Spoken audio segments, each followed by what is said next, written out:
Eh bien salut, c'est Serpent de playrostyle.com. Aujourd'hui je vais vous faire une petite démonstration de notre générateur.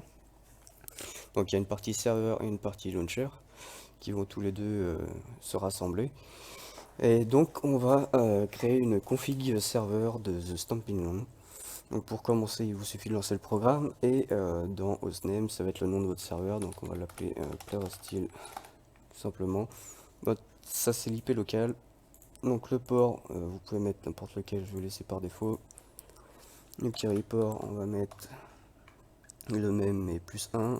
L'admin pass, eh ben, on va mettre n'importe quoi. Zizi, voilà. Le nombre, peu importe. Vous pouvez activer, désactiver le PVP, activer ou désactiver, voir les pseudos en jeu. Parce que s'il faut savoir sur Stamping Land, pour voir les autres pseudos, il faut faire partie de la même tribu. Donc on enlève cette variable. Et activer ou désactiver les dinosaures. Voilà, alors il faut une destination bien précise. Donc je vous ai mis sur le site la destination dans laquelle il faut le mettre. Donc Steam apps command stamping land binary win32. Et donc il va s'appeler par défaut, il s'appelle serveur TSL, hein, vous pouvez le renommer. On fait enregistrer, on va le générer, génération effectuée.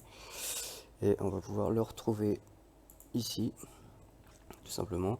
Et donc on va faire pareil avec le launcher. Donc, destination,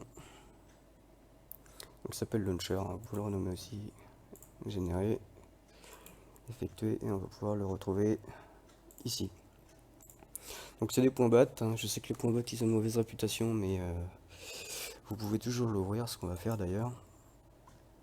Vous pouvez voir ce qu'il y a dedans. On va faire pareil avec le launcher. Voilà, donc vous pouvez voir qu'il n'y a absolument rien de caché, hein. Vous pouvez faire un virus scan d'ailleurs sur le logiciel lui-même. Vous verrez bien. Donc on va retrouver nos variables, c'est-à-dire le nom. Donc server name playrostyle, admin pass Zizi, max player donc 14, le port, carrier port, etc. On va retrouver toutes ces informations là.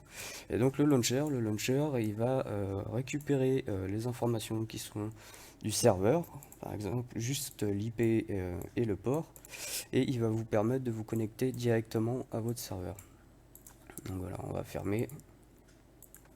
Et donc vous avez pu qu'à lancer votre serveur tsl.bat, première fenêtre qui s'ouvre et une seconde.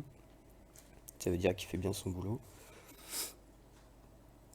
Et une fois que votre serveur est lancé, vous avez juste à lancer, faire un double clic sur le launcher qui va vous lancer donc The Stamping Land et vous connecter directement à votre serveur. Voilà, c'est tout. Donc vous pouvez retrouver toutes nos informations, hein, même sur le launcher. Vous voyez que il y a notre Facebook, notre Twitter, la Twitch. Vous pouvez faire un don. Vous pouvez aussi nous retrouver sur notre site. Et vous avez aussi la petite partie mise à jour. Voilà, il me dit que la mise à jour, j'ai la bonne version. Voilà. Donc je vous dis à plus tard et puis amusez-vous bien. Ciao à vous.